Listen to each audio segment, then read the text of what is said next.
is Susan Fleming with Vintage Home Makeovers. This is the video we've all been waiting for, the finished project for 2933 Newman Street. Let me call your attention as you're coming up the stairs to this porch treatment that I've done. I originally had painted the porch black, and anyone who's had a painted black porch will know that black shows footprints really bad. So as I was preparing for my open house, I was thinking, what can I do to help kind of camouflage the footprints? So I got a little wad of a paper towel and some taupe colored paint, same color as the siding. It was porch paint, and just started dabbing it on the porch and started creating this design. When I had finished it, I thought, this doesn't look too bad. So then I went around and outlined it in black, and then did a special little outline on the steps to make them look like little inlaid marble treads. So that's something that you can do to take a problem and turn it into an opportunity. And I've gotten a lot of good response on the way that the porch looks with this unique custom paint treatment. So here's my beautiful front door. You've seen that in some of the other videos. I'll take you inside and you can see the finished house. As we enter, we've got this beautiful foyer, and you'll remember this grill work up here was original to the house. So I've now finished the headers that go up over that.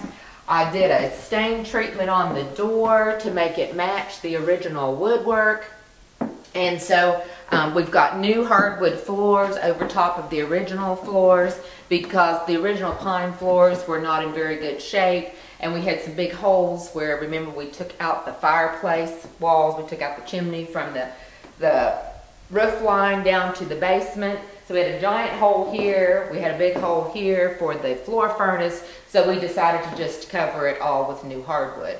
So in this video, I'm going to just give you some tips, some of the insider secrets that made this house what it is. So this is not just your average house tour. But remember, we took out the wall here and had a fireplace mantle on each side. Right over here, I have redone the original dining room mantle, and I built it out a little bit, as you can see, and put new walls on the sides, stained them to match, so that I could retrofit this electric fireplace insert, which has a remote control, and you can work it and create ambiance. That is just so wonderful with this vintage home with the warm look. And the last video, I think we didn't have the fireplace put in, but the fireplace, when it's going, looks very authentic, very realistic for being an electric fireplace. And we've got the double windows in the front and the double windows in the dining area that match.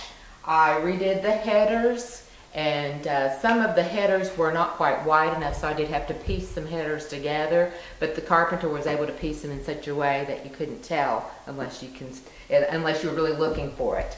And I will tell you, we did not strip the woodwork completely.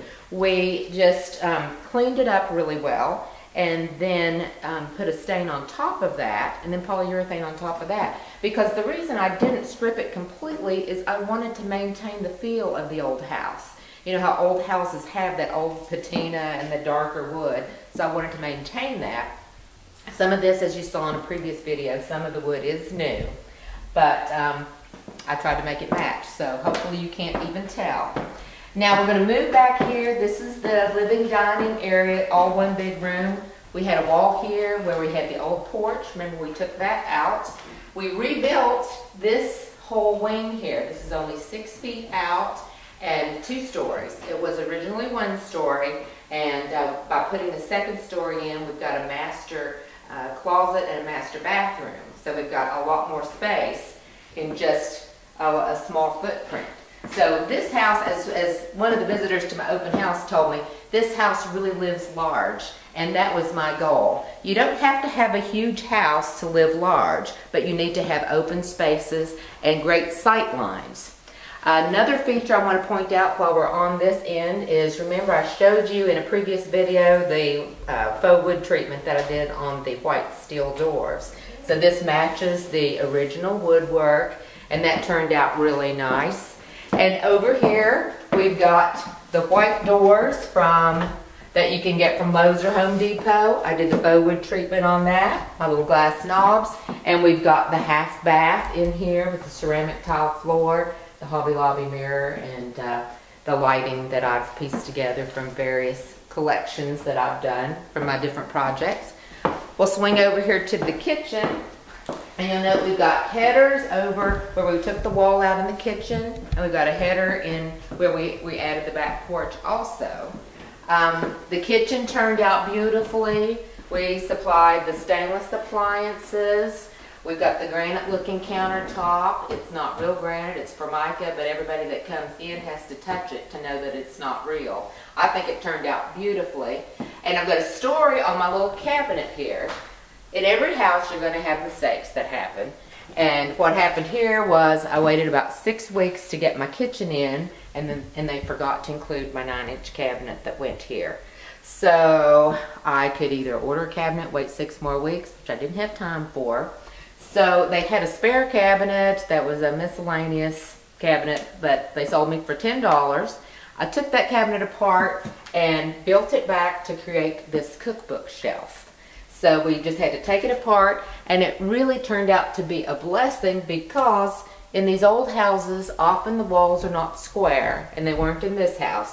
It was 9 inches across the back if you measured the back of the wall, but only 8.5 inches right here. So had we got that 9-inch cabinet, it wouldn't have fit anyway. So it really turned out well, and people have loved the little cookbook shelf.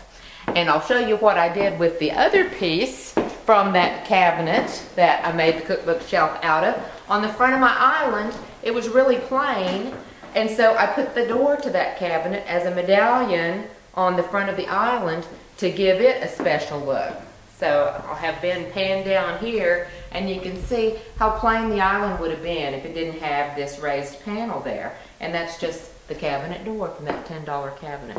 So you never know what you're going to be able to do with the different miscellaneous pieces that you find. So we'll go back around here, and I'll just highlight